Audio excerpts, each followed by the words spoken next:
జై హింద్. ధన్యవాదాలు సార్. ప్రజాసేవను పరమోద్దేశ్యంగా తీసుకుని ముందుకెళ్తున్న నేత, ధైర్యం, నిజాయితీ, దేశభక్తి ఈ మూడే ఆయన వ్యక్తిత్వంలోని మూల స్తంభాలుగా, ప్రజలే నా శక్తి అనే నినాదంతో సాధారణ మనిషి ఆవేదనకు స్వరం విచ్చి సమస్యలు తీర్చేటువంటి జనసేనాని, జననేత, ఉప ముఖ్యమంత్రి శ్రీ పవన్ కళ్యాణ్ గారి సందేశం.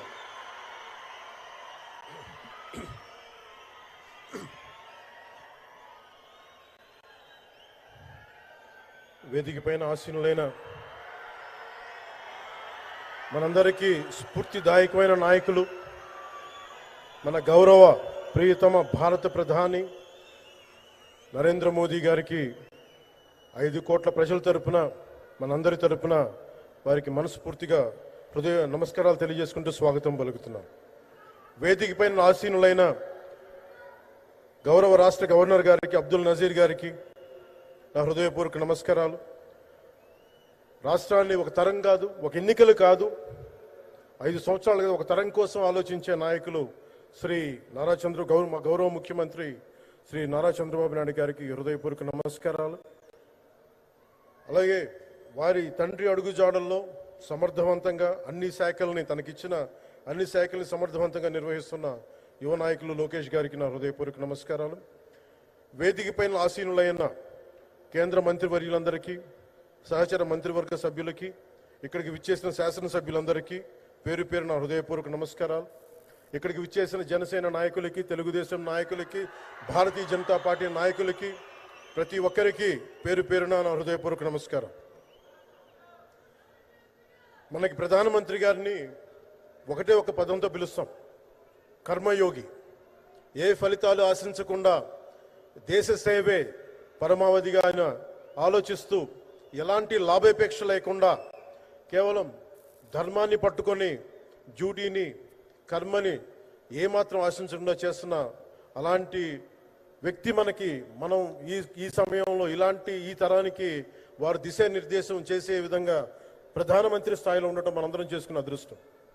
One who performs duty with truth, righteousness and discipline without attachment to results and dedicates action to the protection of those of the motherland attains eternal glory. The statement perfectly describes Honorable Prime Minister Shri Narendra Modi ji. Our Honorable Prime Minister Shri Narendra Modi ji is not just leading a government. ఆయన ప్రభుత్వాన్ని ఒకటే నడపట్లేదు, 2 తరాలని 2 తరాలని నడుపుతూ ఒక alpha రాబోయే ఇప్పుడు పుట్టిన బిడ్డలకి దిశానిర్దేశం చేస్తున్నారు. అలాంటి మన ఆత్మనిర్భర్ భారత్ ఎవరి మీద ఆధారపడకుండా దేశం తలెత్తి చూసేలాగా మేము సేవకులం కాదు, మేము భాగస్వామ్యం వహిస్తాం. మేము దేశానికి, ప్రపంచానికి దిశానిర్దేశం చేస్తాం. భారత్ అగ్రగామి, అంతేగాని కూర్చోబెట్టి చేతులు మడుచుకొని మేము భయపడతా ఉండే దేశం కాదు. తలెత్తుకొని పొగరగా, ఒక దేశపు జెండా ఎంత పొగరుగా ఉంటుందో అంత పొగరుతోటి భారతదేశాన్ని ప్రపంచ పటంలో నిలబెట్టిన మోదీ గారు మనకి ఈ రోజున ఈ కార్యక్రమానికి విచ్చేసి, ప్రత్యేకించి మొన్న గూగుల్ వచ్చింది, అలాగే ఈ రోజున ముఖ్యంగా దాదాపు 13,000 కోట్ల పైచిలుకుతోటి ఈ రోజున మనకి పెట్టుబడులు వస్తూ ఉన్నాయి. దాంట్లో ప్రత్యేకించి ఉరవకంలో 4,000 కోట్ల రూపాయలు పెట్టుబడి మనకి. ప్రత్యేకించి ఈ రోజున మనకి జిఎస్టి పన్నులు ఎప్పుడు పెరగడమే తప్ప ఇప్పుడు తగ్గవు. అలాంటి పన్నుల భారాన్ని మనకి మోదీ గారు వచ్చాక దాదాపు ప్రతి కుటుంబానికి సంవత్సరానికి, ఇందాక సోదరు లోకేష్ గారు చెప్పినట్టుగా, ఒక 20,000 రూపాయలు ఆదా చేసుకునే అవకాశం కలుగుతుంది. ఇది జిఎస్టిలో విద్య కానీ వైద్యం ఖర్చులకు భారం నుంచి సామాన్యులకు ఉపశమనం కలిగిస్తుంది. ఆరోగ్య బీమా, జీవిత బీమాపై జిఎస్టి పూర్తిగా తొలగించడంతో పాటు వార్షిక ప్రీమియం 3,000 నుంచి 4,000కు తగ్గి అందరికీ ఇది అందుబాటులో ఉంటుంది. అలాగే విద్యార్థులకు కావచ్చు, ఇలాంటి ప్రతి ఒక్కరికి కూడా అన్ని రంగాల వాళ్ళకి ప్రత్యేకించి మనకి జిఎస్టి వల్ల లాభాలని అందరికి అందించేలా ముందుకు తీసుకెళ్తే ప్రతి ఒక్కరికి, గౌరవ ప్రధానమంత్రి గారికి, దీనికి సహకరించిన గౌరవ ముఖ్యమంత్రి శ్రీ నారా చంద్రబాబు నాయుడు గారికి, ప్రతి ఒక్కరికి నా హృదయపూర్వక ధన్యవాదాలు తెలుపుకుంటూ,